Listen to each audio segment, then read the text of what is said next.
Therefore, it is necessary for us to do a job. And from that oven, you cannot escape. Here comes suffering, because that's when God begins to deal with you. And sometimes in that treatment you suffer because you have made many blunders. And it's not that God holds them against you, but they have harmed you because in those blunders you have paved a wrong path. Right? And then God takes you like a potter and begins to work with that clay and starts shaping. And it might look like you're having a tough time, but God knows your future. He is going to take you and insert you into the place you are meant to be.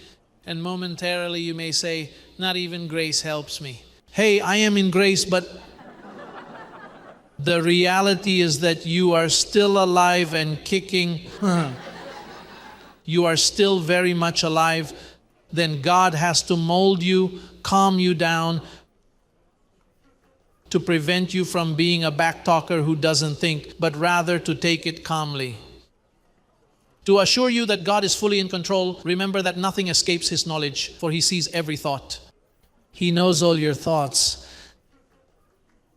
David said, "Who is man that thou shouldest think of him?" Look at what Psalm 139 says, please. Half of the Bible. O Lord, you have searched me and known me. You know my sitting down and my rising up. You understand my thought afar off. Say, my thoughts. Say, that's the topic for tonight. All my thoughts. You comprehend my path, say, and my lying down. You comprehend my path and my lying down, and are acquainted with all my ways. So says Isaiah 55, does it not? As my thoughts are not your thoughts, and your ways, they are not my ways. He knows everything. I mean, if you are a chosen one and an elect. Book to the Philippians, it says, finally, brethren, whatever is what?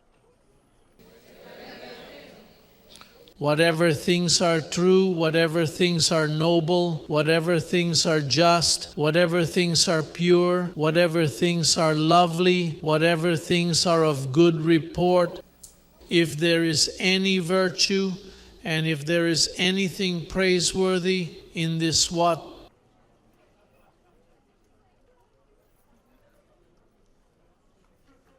We must think of good things, not bad ones. You cannot think about judgments. You cannot think that God is watching over you. You cannot think that demons are following you, that they did something to you and that's why you're struggling, because there's no virtue,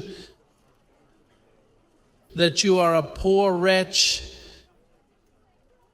that you are going to die sick. Is that worth thinking about?